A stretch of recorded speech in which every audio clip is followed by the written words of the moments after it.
Magic is found in every room, where people connect over a shared purpose. In this weekly podcast, Luke, Hannah and Chris explore the role of purpose, courage, mindset and culture in every leader's quest for transformational performance. Hello, and welcome to Magic in the Room. I'm Luke Freeman. And I am Hannah Bratterud. And I'm Chris Province. And today, man, I'm looking forward to a lively conversation. We're talking about disruptive, something disruptive, disruptive compensation. Now, why wouldn't people want to jump out of bed to talk about this? Woo, it's going to be lively. It will be lively. Can we include benefits as compensation? Because that's like edge of your seat. But it's stuff. better if you say it like comp and ben. Yeah. Because that just sounds cool. It's sexy. Like corporate jargon. Well, you know, first we have to go to the authority of like, what is compensation? Mm-hmm. Well, first I would speak to show notes. Ralph Waldo Emerson and his essay on compensation, I think, is required reading for every leader. Really speaks to a lot deeper than how we're talking about it today. But just if you want to understand a little bit more about Henry Ford, how Henry Ford redirected this whole idea, it's covered in there a bit as well. So give that a read. The idea of compensation as we know it today, we have to go to the authority on that to define it. And that would be SHRM, of course. Like, aren't they the authority on everything? Human-related. Society of Human Resources Management, for those who might not know. They monetize certifications for human capital professionals. Right? Oh, no, human resource professionals. Right? Yeah. Let's just call them resources. Like, why even? Yeah, why call them human? Why even pretend that there's anything human about any of that? I heard you almost got fired from SHRM one time. Mm-hmm. Yeah. True? Yeah. So I have a story about, a job, the only job I almost got fired from, and I quit before I got fired. Well, this was another one. It wasn't a job I got paid for. I had volunteered for a board seat at a local SHRM chapter. And let's just say it wasn't a good fit. Yeah. And I quit before I got fired. But the way I was treated and the way that whole thing went down, and there were some good people on there, and I had been recruited. I had been asked to join the chapter by the outgoing president. So the person that recruited me ended up taking a job in another state and ended up leaving after she had convinced me to join, because there's we're wanting to get some new blood in, some different thinkers, some new energy. And she was, great person, had some pretty progressive ideas. There was me and kind of one other person that were a little younger, a little newer on the scene. And it seemed like it could be a cool place to not only make some good connections in a new community, but also, also maybe be able to make an impact, And I'm not going to go into all the details, but the actual role I signed up for probably wasn't a good fit for me. So I should have known better and not taken it. Right. Nothing's done till it's overdone. But it's what I was asked. Yeah.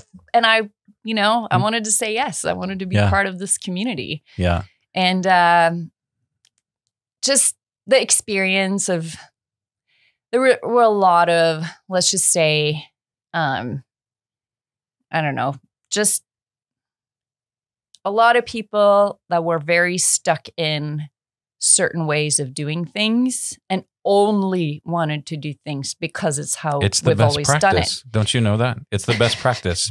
Do you know how many people we've certified around this process? You cannot triple stamp a double stamp. Everyone knows that. And especially when we're dealing with something as predictable as humans, we should absolutely have concrete best practices and certify people based on those beliefs. Yeah. So just to close out that, that story, and I do think there are some things that are we're going to get into compensation here and how we treat people. But yeah, it was SHRM. And so the individual that I was copied on an email chain to the entire board discussing me and my performance or lack thereof. Right. And depends on how you measure, Didn't right? get those TPS reports in on time. You could argue, right? There were maybe some things that I hadn't done on time. Yeah. So I'm going to own that, right? Yeah. Because it wasn't a task that I was ideally suited for. Right. What I also did was I challenged a lot of assumptions. I encouraged us to think differently. I was advocating for, connecting with the community in a different way. And it was definitely perceived as a threat to the established way of doing things, right? And so that was really what was the core. Yeah. And I want to kind of jump off, and I thank you for that opening monologue, because I want to give it to Luke kind of packaged with this. It feels like, Luke, forever we have clumsily married HR, compliance, comp and benefit with some sort of organizational development function. I think what we're seeing today, some more progressive organizations are stepping out and saying organizational development is offense, HR compliance is defense. Like, those aren't the same coaches. Those aren't the same skill sets. So let's treat these things as unique verticals. But when you wrestle with that idea, like, how do you marry what is HR with what is OD, and how do those things play out like day to day in corporations and business? Yeah. Well, I mean, first off, I don't know why you guys are hating on SHRM so much. I mean, just this morning, and I'm not making this up. Like, I'll hold it up to the camera if you want to fact check me. I got this amazing offer, flash sale today only. Join SHRM and show your love for HR with a free tote. Wow. Oh. So if that doesn't scream progressive moving forward, I don't know what does. Yeah. Like, is there anything that the world needs more of? Then more totes? Free totes. More free totes. I'm like,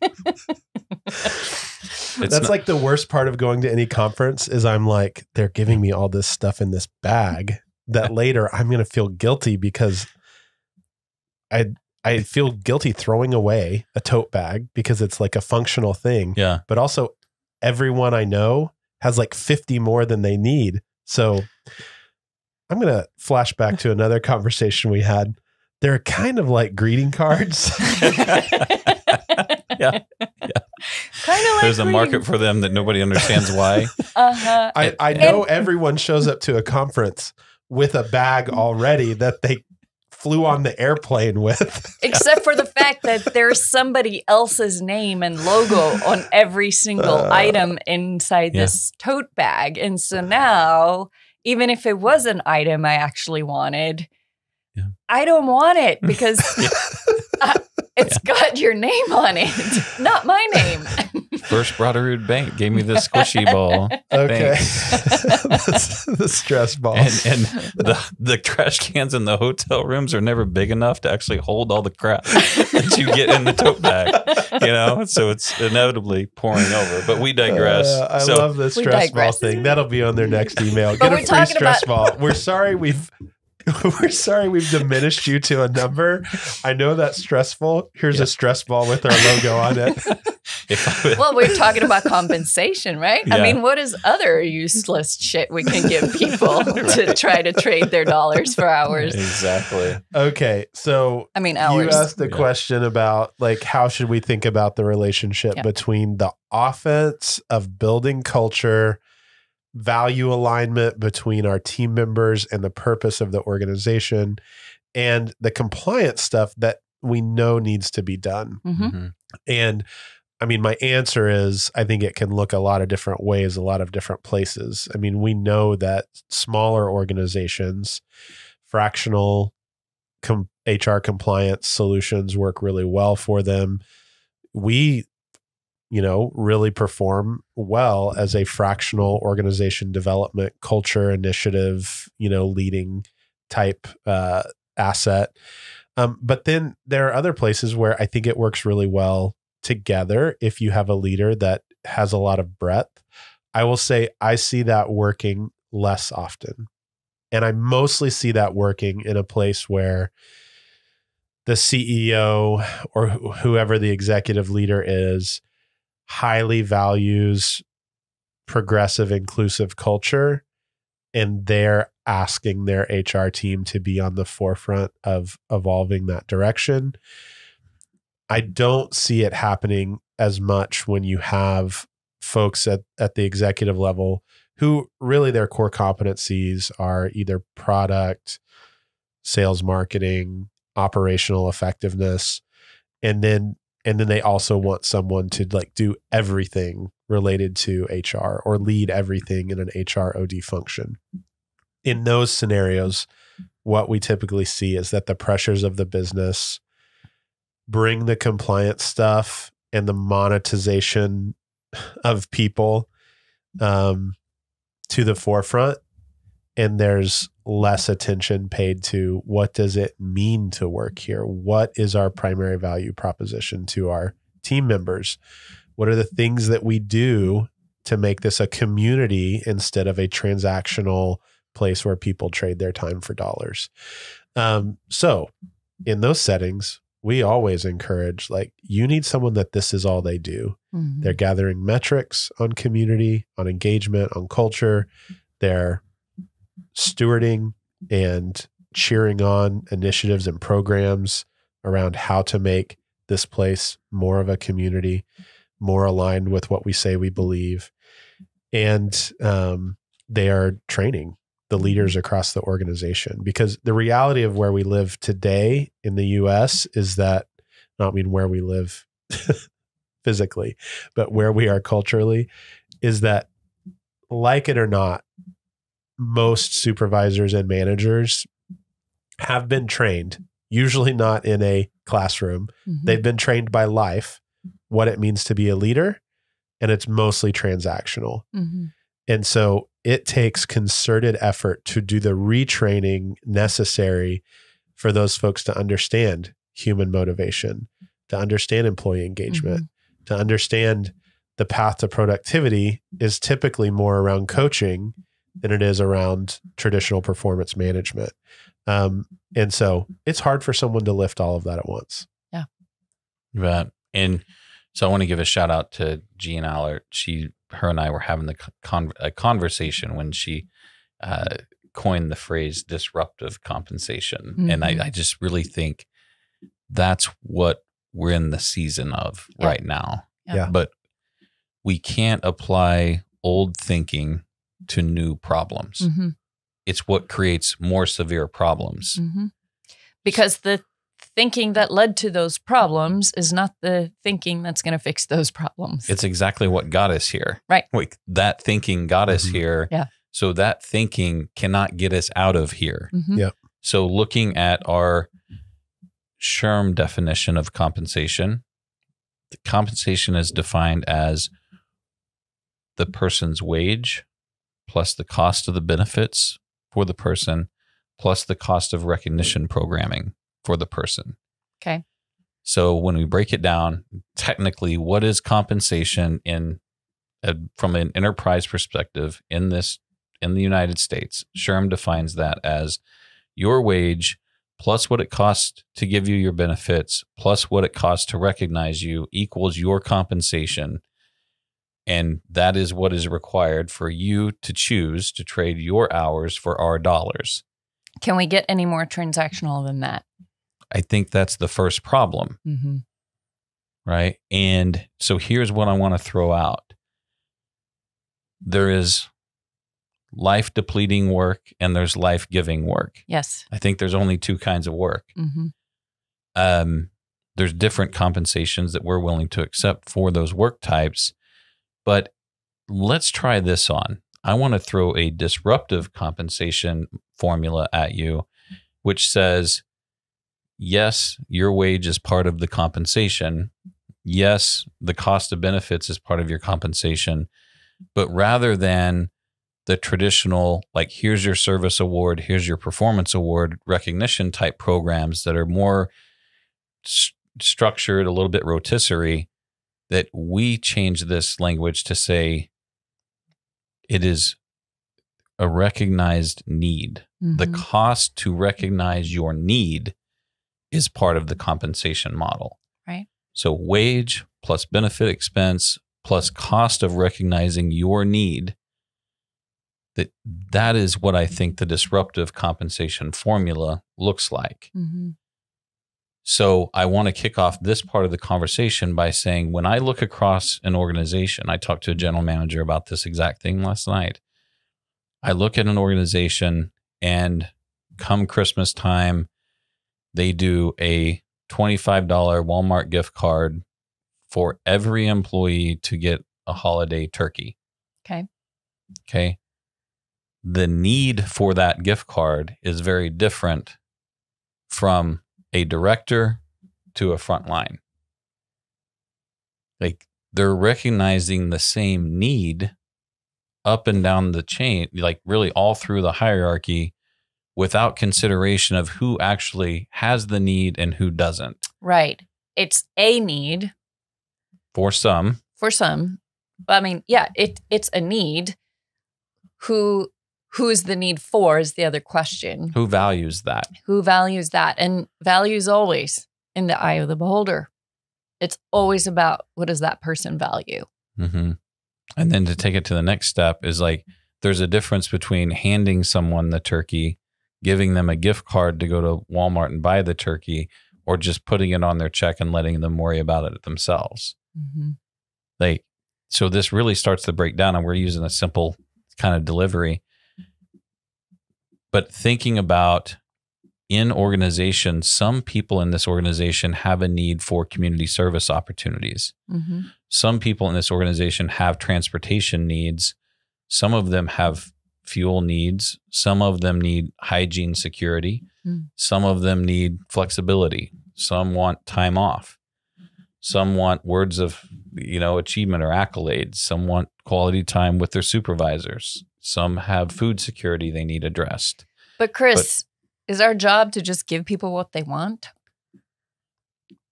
It depends, right? Like, what sort of organization, what are the stories you want told about the organization that you lead, or about the department that you lead? And to what extent are you willing to go to make the world look different? Yeah. Like, let's just adhere to the SHRM model. Put in a couple service award programs. Don't get fired and don't die. We'll give you a TV in 10 years, a ring in 5 years. If your department does really well, we'll give all you guys like $500 or $1,000. That'll surely get you by. Like, is that good enough? I hear what you're saying, that when we break it down to dollars that simply, that's an issue. And I think it dehumanizes people, right? When we do the whole ROI thing.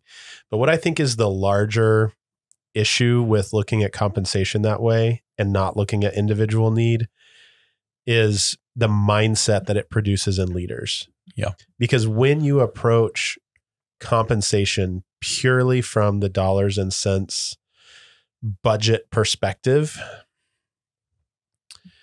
you end up in scenarios like this story I'm going to tell. So I was working with an organization, and the person responsible for benefits came to the HR team and said, "Hey, there are some people who are asking if the parental leave policy applies to folks who do an adoption."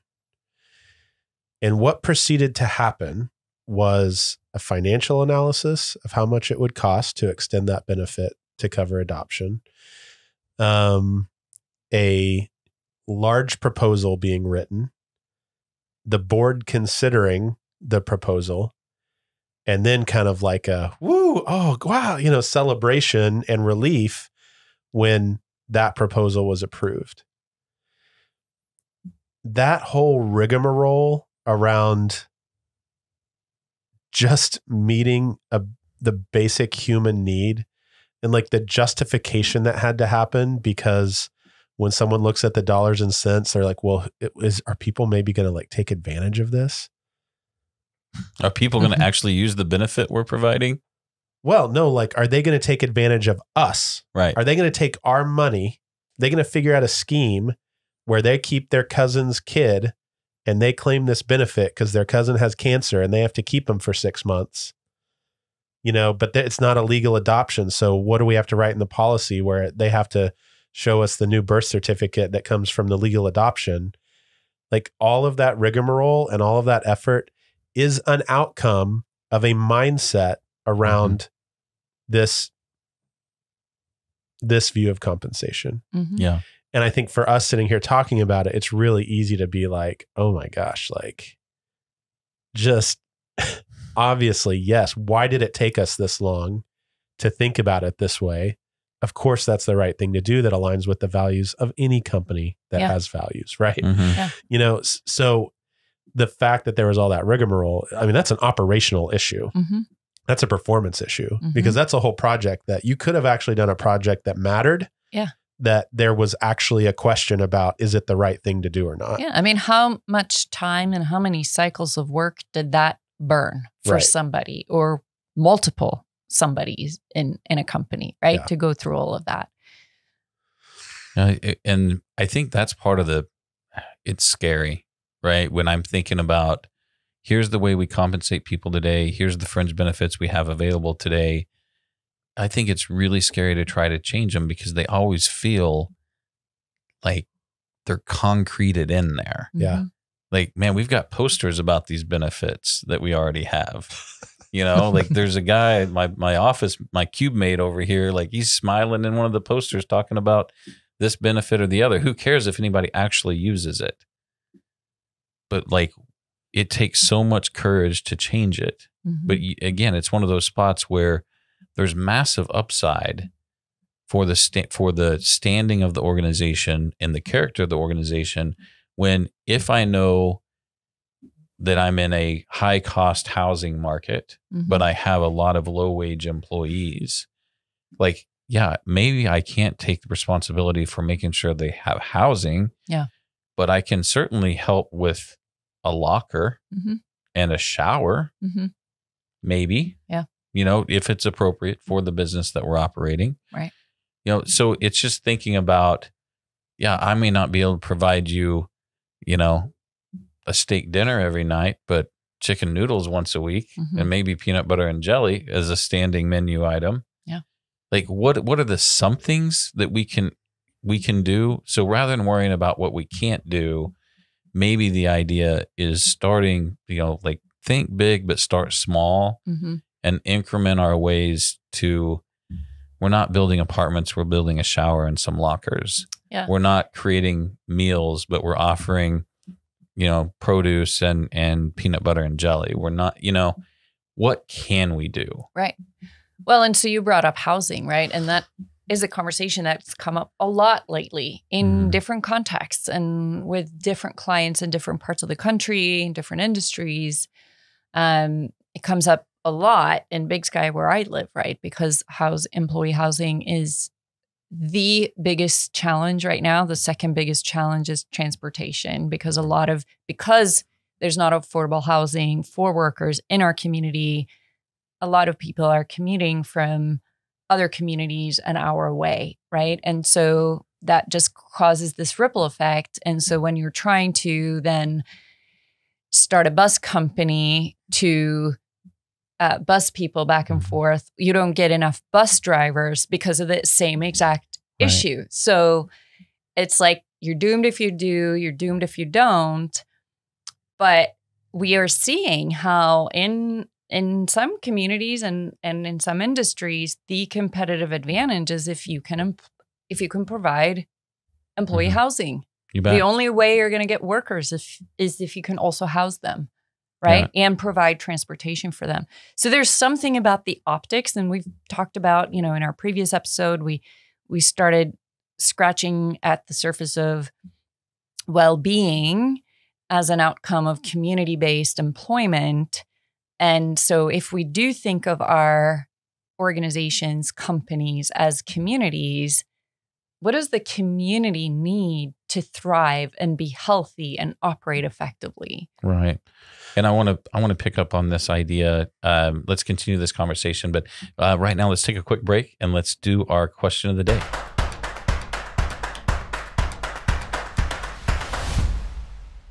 Hello and welcome to our question of the day. This is where we discover a little bit more about one another and explore different ideas and values that maybe we've learned or are experiencing currently in life. And today's question of the day is, what job have you had and enjoyed the least? That is our question of the day. So, well, I had one pop in my mind immediately. So, junior year of college, I've always worked during high school, during college, and I was looking for some more income. So, in addition to one job I had, I found this other little gig. I don't even remember how I came across it, but it was working for a greeting card company. And the job was to go in to back of house in the little warehouse section in Walmart and look on a shelf to see if a box of new cards had come in. And there would be like a little instruction sheet on what got taken off the shelves and then what got restocked on the shelves. And then it was also like organizing and cleaning up kind of this greeting card area and making sure the cards and the envelopes were in the right place and whatever else. And a few things. One, there was essentially zero training. So I was just confused the entire time. Like, what am I supposed to do? And like, really, I just walk through these doors and I'm back in the warehouse part of Walmart. And then it's just super awkward to be out there on the retail floor, moving stuff around while people are shopping. Like, it was just very socially uncomfortable, but also like essentially no boss. No one ever checked on me. No one ever told me if I was doing it good enough or not good enough. And I probably did it for a month and then I quit. And by quit, I mean, I just stopped doing it. And no one ever called for like the custom barcode scanning piece of equipment that I had. I think I threw it away like 3 years ago because I was like, surely this is worth something. So I just never got rid of it. It was in its little foam padded box in my basement, for 20 years or whatever. So, but I'll tell you like what I really hated about it is, and this is a hot take of mine, I think like greeting cards are a completely pointless product that have no reason for existence at all. Mm-hmm. The time it takes to buy a card and write a note in a card, you could do it faster and better, and people would like it more if you folded a piece of paper in half and made your own. And I just think it's like totally a product of the power of marketing gone wrong to make just like shit that no one needs. And I was just in that ecosystem for no reason the only reason was to make like $7 an hour or whatever it was. I was like, this is not worth $7 an hour. So that was my job I liked. Nice. What age were you? I mean, what was I? Probably 21, 20. Yeah. I like I don't think I'm going to do that anymore. Which is totally, are you going to tell him? It's so uncharacteristic, so. Isn't it? Yeah, right. I mean, that shows how much distress I was in because I had like responsibility is super high on my list. Like I want to do things right, but I was just like, this thing feels so wrong. Like I don't even, and I think I tried to like call the guy a couple times and never answered. And I was like, okay, I'm done with this. I'm not going in. So see ya. Yeah. So interestingly, my experience is kind of similar to that in some ways. When you said, well, I was in school and then I had this one job and then I found this other gig, because that was basically my situation. I was 17 and my family had taken basically a year to go to Sweden. So I grew up in Oslo in Norway, and we were living in Sweden for a year. And I decided to take basically a year out, like in the middle of high school, and go to Bible school. So I'm in the situation where I'm in school for about half a day. It's like 8 to noon. And then I had an afternoon job as a telemarketer. And the telemarketer job, believe it or not, was not the one I liked the least. Even though it's there on the list, but it's one where I learned a lot, right? And I've used that experience a lot in my career. So I wanted some more income, and I was like, well, there's more hours in the day, right? So I found a newspaper route in the morning. And so it's the only time I've ever had a newspaper route. And this is in urban Sweden. So it's like, high-rise buildings that you have to go into. And what I had to do was, show up at 5 a.m. to pick up the stack of newspapers and put them on my bicycle. That's the first challenge because I couldn't really balance the newspapers very well on the bike. So the bike would fall over, all the newspapers would just fall on the ground. I'd have to pick them back up. And then, I had to grab a stack of newspapers and run the stairs, right, of however many stories. And they weren't super high rises, but at least probably 6 stories of apartment buildings, right, that I had to run up and down and put a newspaper at only the people that actually subscribed to the newspaper. Mm-hmm. So I had to have a list of who got the newspaper in each building, make sure I put it on the right person's doormat. Well, all of these challenges with, okay, so I'm going to school, then I'm working, all afternoon, then I probably do something social, and then at 17, have to figure out how to get up at 4 a.m. and be on time, which was the first challenge. I'd say we know now. Yeah, we know now. Looking back, that was a recipe for disaster. See where this is going. So, I already show up a little bit late. I'm late to try to get the newspapers onto the bicycle. That never goes very well. There's always some challenge with this whole thing. And so in some of the buildings, there would be some lady standing on her doorstep, with her arms folded, waiting for her newspaper because the newspaper was late. And it's the only job that I've almost gotten fired from, but I was smart enough to quit before I got fired.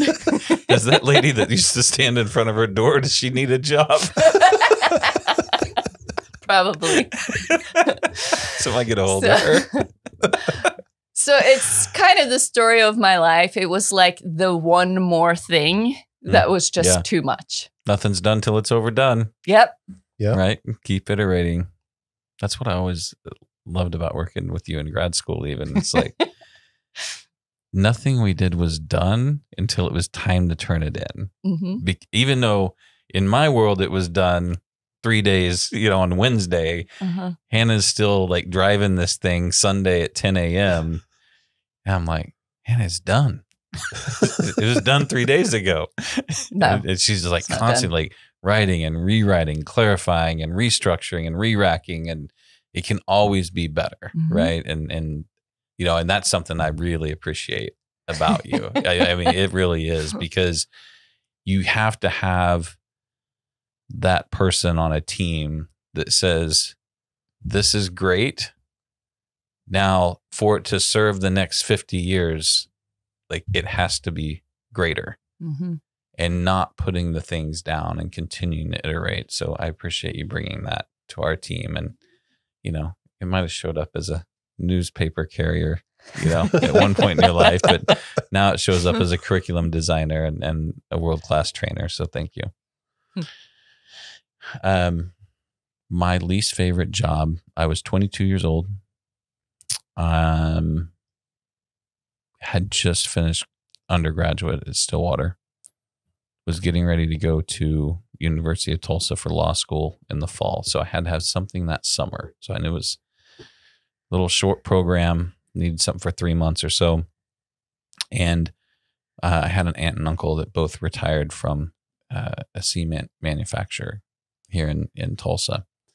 And they're like, well, we have a summer work program. Like, come on out. You know, they pay really well. I mean, it was like big money, like $11-12 an hour. Wow. And, you know, we're talking about 1998, you know, so good money. After I got there, I realized why it paid what it paid, because it was very transactional, and all it involved was jackhammering cement and shoveling cement. Because the whole process of making cement is you bring limestone from the quarry, you basically crush it up, you calcify it, and you crush it up again. Ultimately, you get cement, but it moves through the manufacturing process on a series of belts and conveyors. And these belts and conveyors are mechanical. So a lot of times, like, they break, they snap, things go out of order. You end up with debris all over the place. So whether it's like, you know, the coal that fires the furnace, that shaker can break, and you end up with thousands of pounds of coal, you know, that you have to shovel back onto something to transport it where it goes. And so basically I just carried around a shovel, moving cement and rocks from place to place all summer long. And, you know, it's 1,000 degrees outside. Actually, it's only like 97 to 105. But, you know, working, you're either working outside or, I mean, in a building with no air conditioning, no ventilation, like you're wearing respirators. And keep in mind, like, there's a kiln, right? You know, you're basically making lava out of this stuff and working around those furnaces.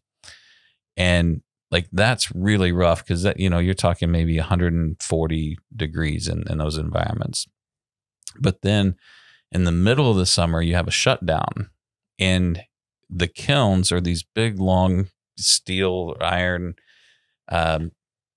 just furnaces that move the rock from one end to the other as it calcifies. And once a year, they shut down the plant, and you have to go inside those kilns and rehang chains, because there's chains in there that keep the calcified limestone moving through. So in the middle of July, we crawl into the furnace to unhang 60-pound logging chains and rehang new chains. In that moment, I realized why I was going to school. I'm like, I'm definitely not down for this, right? But I think that's why that program existed, right? Is to let people know, like, here is what it looks like to make good money and, you know, not have an education. Yeah. You know, at least here in this business, right? Mm-hmm. So that exposure was really valuable. And I remember Joe, our foreman, so it was getting on, it was like August 5th. I mean, it was my last week of work, and it's like Wednesday of the last week. And this is my favorite leadership story from the whole time I was there. So we made it through shutdown, and shutdown is like mandatory 7/12s, you know? So we make it through shutdown, and I'm just like, oh, this is my last week. I'm so like, I'm going to make it. Right. So I remember we were moving cinder blocks this day, and we'd move, I don't know, 200 cinder blocks from A to B, and just me and one other guy. And we find, like, I had just like sat down after moving the last cinder block, and he comes walking out, cigarette, you know, you always saw him coming because the red cherry, you kind of saw the red cherry through all the cement and dust. And he comes walking out, 1,000 degrees outside. It's like August 5th. And he's like, what are you sitting down for? You don't want to work, go the hell home. And I'm like, deal. Like that, I love that idea. See ya. And then I remember driving off that day. I came home, and I told Christy, I'm like, well, my time at Blue Circle's over. but I remember driving home that day. I was like, I will never take air conditioning for granted. Like for the rest of my life, as long as I have a job with AC, I'm good. That's what I was going to say. It's just hearing the story. What I'm imagining is like stopping at a gas station on the way home, and you walk in through those doors, and it's like the pleasure you feel, right, is like almost unparalleled. Absolutely, yeah, absolutely. It's heaven. The lime Gatorade, the whole nine, man. It's just like heaven on earth. So, no, good stuff. Thank you guys for sharing. And what a great question of the day. Yeah. Now back to our episode.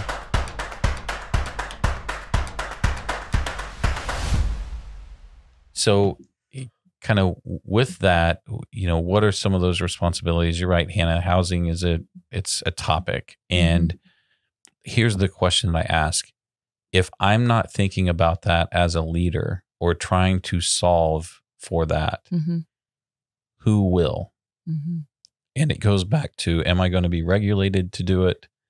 Or am I going to do what I believe advances our employment product? Right. Yeah. Let's do a little exercise. We didn't plan this, but I want one of you to give me like a product that you love that you think is innovative in some way. Does it matter when the product was invented? No. Okay. No. I love the multicolored pens, the all-in-one green, red, blue, right? Yes. Black. Yes. Like that. That became a thing at some point. Yeah. Yeah. So I want us to imagine that there was a product manager at some point for BIC, or whatever the company was, that was saying, I've got this idea for this pen, or, we need to launch a new pen this year. Because I've got 4 pens in 4 different colors. What if it could be one pen? Right. Well, I'm sure they did some work to say, like, how many pens get bought every year? How many blue ones do people prefer? How many black ones do people prefer? How many red pens do people prefer? And do people prefer ones where you take the cap off or that clicks or whatever? And at some point, someone said, I got a crazy idea.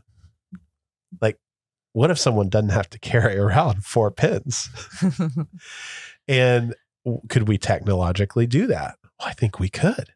And then there's also kind of a fun factor. Hey, we've got this prototype. Like, it's just kind of wonky and cool, I'm imagining someone like comes into the office one day and they've got 4 pens like rubber banded together.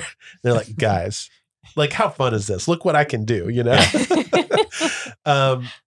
and like, did they do the market research? I'm sure they did, but there was extra value add that created a new product, a new category of pen.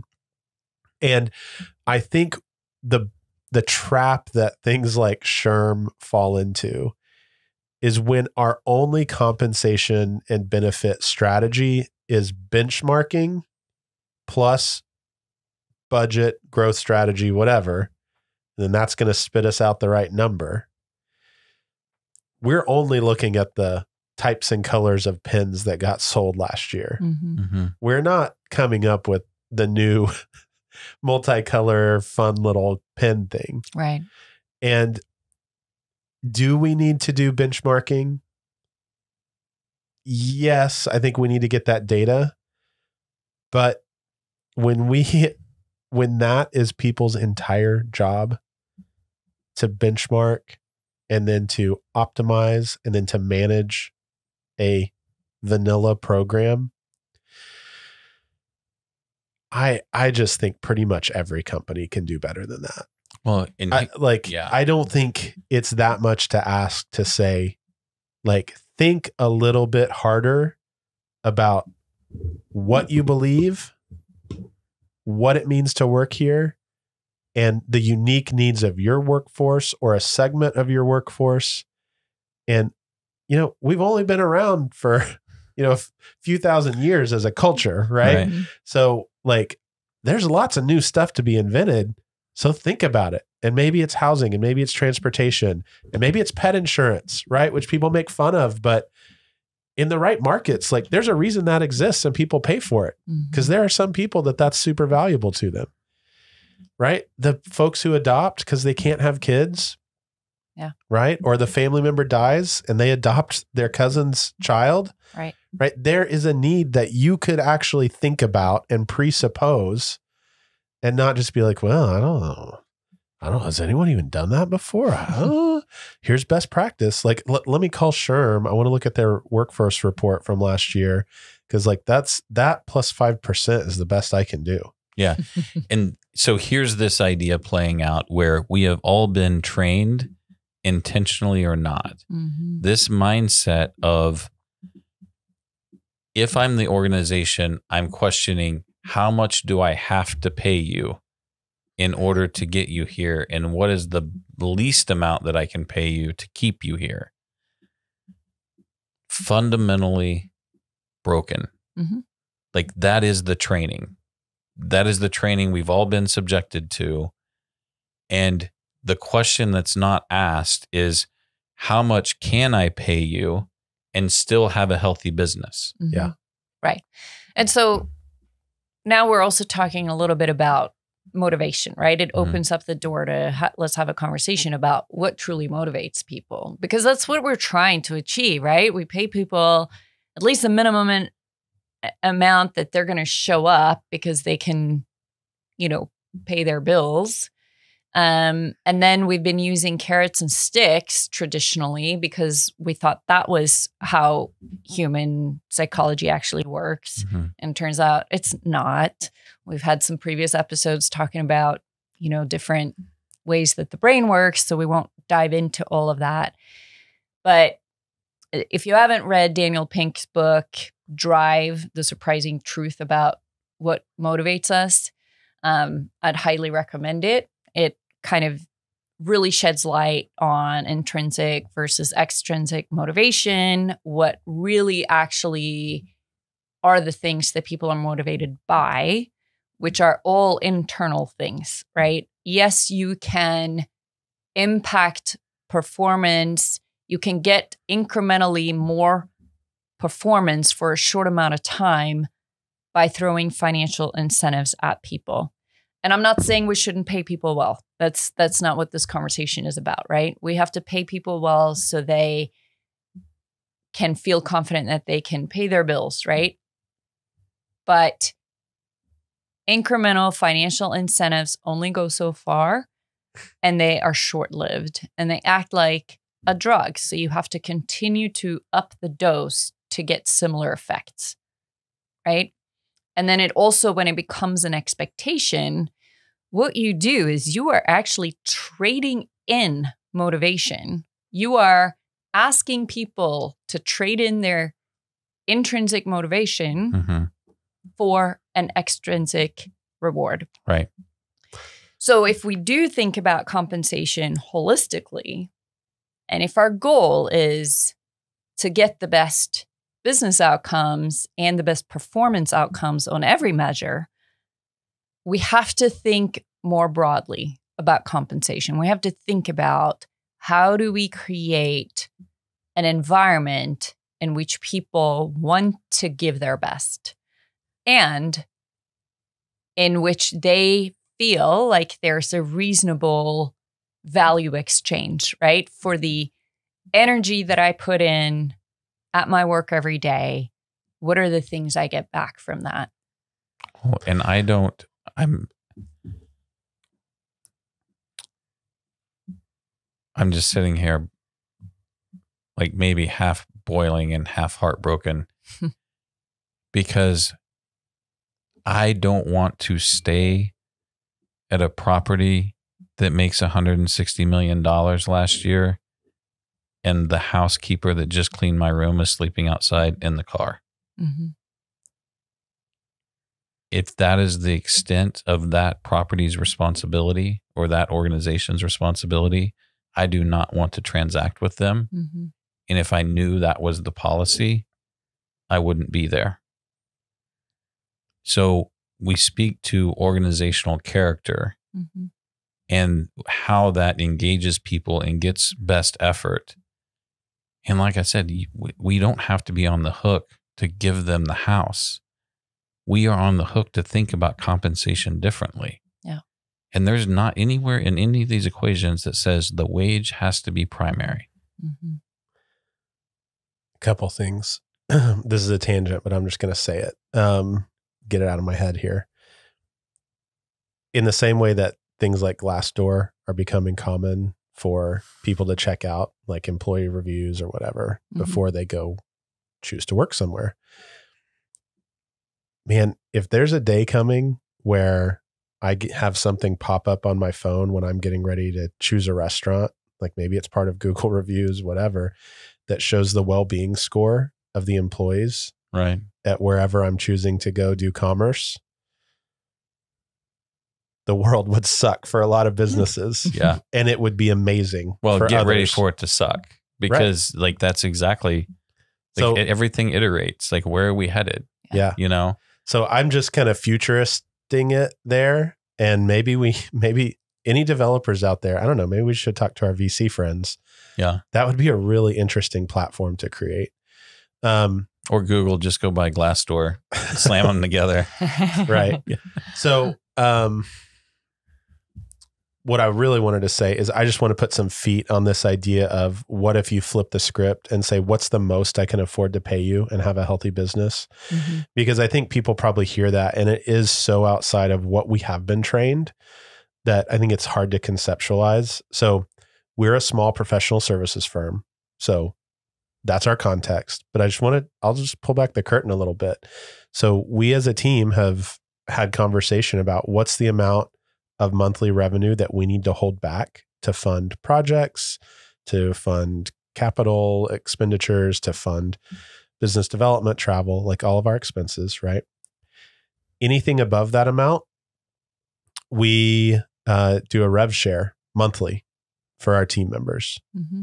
Not everyone's on the same compensation plan. Some people who are more focused on sales have a higher percent of their share that's business development related, right? But for a large part of our team, it's base compensation plus revenue share that is very real time, like monthly. This isn't a quarterly bonus. It's not an annual thing.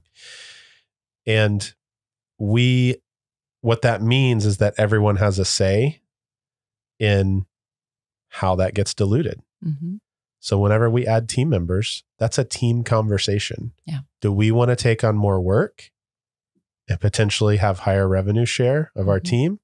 Or do we feel like it's time for us to stair step, bring someone on? It's going to dilute our revenue share a little bit. But like that is when we say disruptive compensation, community-based employment, it's not the only way. I'm not saying it's the right way, but it's an interesting way to me. And we're experimenting with it. And the whole employee owner concept isn't new, right? Mm-hmm. Companies have done that, and different companies have done it more effectively. It is a model. This one, because we're small, right? And because we're also close to it, it also impacts the decisions we make in terms of expenses, right? Mm-hmm. Mm-hmm. Okay, do we want to take this expense on now or not? Because not only might that impact what I take home at the end of the month, it'll also impact what everybody else on the team takes home at the end of the month. The intentionality around those conversations, it's even like, okay, question one, should we do this thing? Mm-hmm. Okay, let's answer that first. Yes. Okay, question two, at what level do we participate in this thing? Mm-hmm. You know, do we, and when we talk about conferences, like, do we sponsor, do we not sponsor? Do we send one of us or do we send four of us? Mm-hmm. It's not like, once a year we send the whole marketing department to this one thing, and because they don't get to do anything else, we all do the other things. Mm-hmm. It's not, creates a different conversation. Yeah. Mm-hmm. It's much more intentional, and I enjoy that piece. But I think really the challenge is like, what are the things in your organization you as a leader can think about and say, how do I disrupt this idea of compensation? Mm-hmm. Because the market is clamoring for something. Yeah. What assets do you have? What are the things that you can leverage? What resources do you have at your disposal to create a different type of compensation for people within your organization? And I think that's the challenge that I would leave on the table. Yeah. And I'm going to tell one more story because we've been pretty linear so far with this. I mean, pet insurance and parental leave and things like that, housing, transportation. Those are all still pretty linear. I told this story on another episode. But just the other day, Hannah and I were headed to the airport. We had done some work in Big Sky. We were coming here to Tulsa, and we stopped, and I got the opportunity to work with Hannah's partner, Kevin, on a mechanical thing that he was working on for his business, and spent, I don't know, 5, 10, 15 minutes doing that. That's what I want. Like, that is compensation to me. Mm-hmm. The fact that I work in a community of people who support one another. Mm-hmm. Like, my opportunity for us to stop and take 15 minutes because we had it in our schedule before we had to get to the airport and do that. That's why I work here with our team instead of somewhere else. That's an example. Mm-hmm. And an economist would say that that has monetary value and that that's compensation. The culture is compensation. The community is compensation. And when we open it up that wide, I think for people listening, like, my encouragement is to think about how can community be compensation in your organization? How are things that are really weird and difficult to put dollars against, like, they do have a dollar value. Yeah.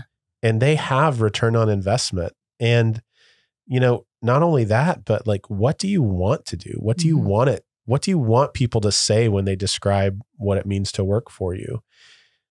Chris, your story about the place that brings in 160 million a year and has someone sleeping in their car. Like, at some point, my hope is that someone on the executive leadership team would say, I feel a moral imperative that this be a place where those stories aren't told. Mm-hmm. I don't really care what the finances are of it.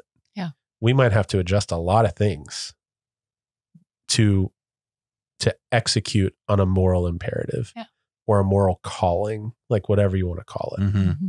So people listening, like, that's my takeaway. Just think about it, Mm-hmm. and don't be afraid to think a little wider. And I mean, we love solving these problems. So, I mean, I know we kind of plug ourselves at the end of every episode, but it's always authentic. All right. I'm not trying to say we're just like doing a sales pitch, but like, I feel really passionate right now, like solving, like, that person not sleeping in their car. Like, that's why we all come to work, is to solve those problems and help leaders solve those problems. And so, like, please just call us if you want to think about compensation differently. Yeah. And I would take it even one step further, and I would say that well-being is compensation. Mm-hmm. I mean, that is why I choose to do this work in this context, right? Very similar to what you described, Luke. But yeah, we've talked about this. Each of us could go out and double or triple our income by working for a corporation somewhere.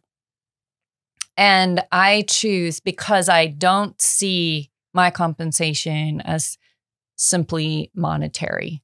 Yeah, I gotta make a baseline of income to support myself and support the lifestyle that I want. And because there's a level of well-being that I want to live my life intentionally. And for me to live intentionally, I have to be well physically, mentally, emotionally.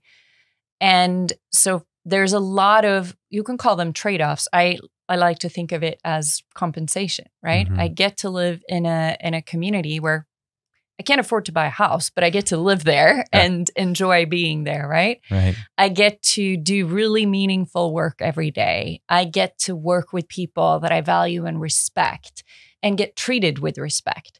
And so, to bring it full circle to my opening example, right? Yeah, so I had missed the mark on a deliverable. No one had ever had a conversation with me. No one had ever asked for the deliverable. No one had ever come to me and had a conversation and said, this is what we expect. When can you do this? And it had gone on for a couple months. And I was copied on this email chain that wasn't addressed to me, but it was talking about how I was missing the mark, right?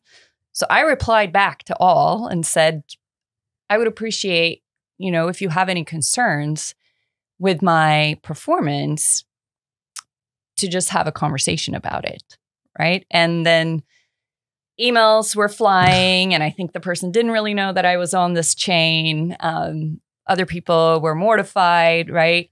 I made the decision at that point, like this wasn't a play, and it was a voluntary post. I wasn't expected to be paid for it. But at that point, I decided the compensation is not worth this experience, right? And so that's the internal conversation that every individual has to have, and that every leader has a responsibility to think about. That's what they have to answer, because every employee asks that every day. Yeah. I love that. Thanks. And also to circle back, I know we need to wrap here, but also to circle back, we started bashing on SHRM.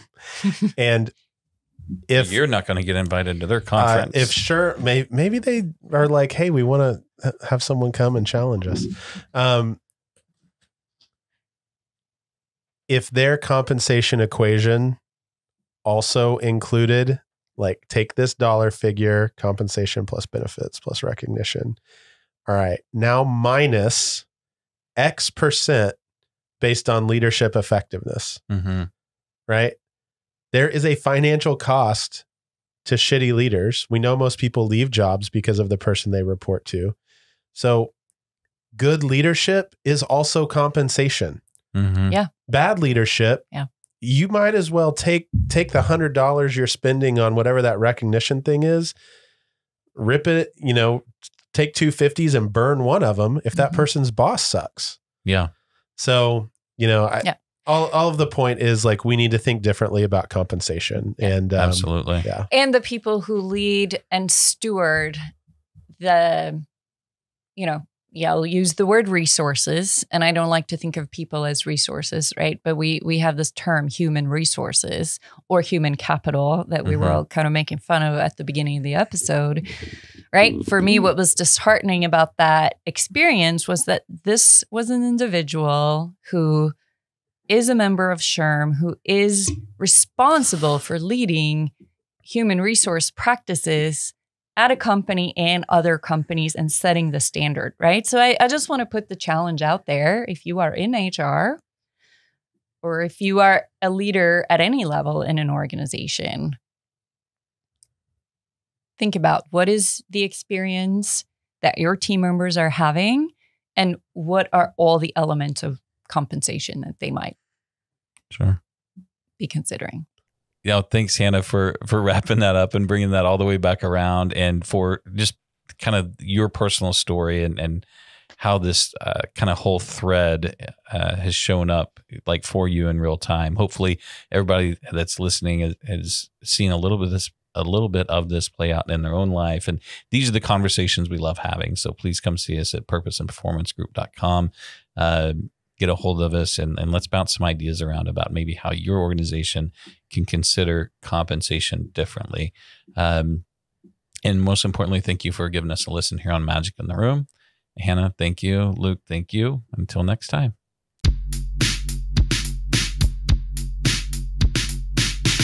Magic in the Room is hosted by Chris Province, Hannah Bratteroo, and Luke Freeman, and produced by Ben West. Theme music is by Evan Grimm. Title track Fake Love, available on Apple Music. And this podcast was recorded at Storycatcher Studio with video and audio editing and production support by Brad O'Hara and Alicia Crum, with inspiration, strategy and technical support by yours truly, Neil Hughes. Magic in the Room is a production of Purpose and Performance Group. You can find us at purposeandperformancegroup.com, and remember, previous episodes are available at magicintheroom.com.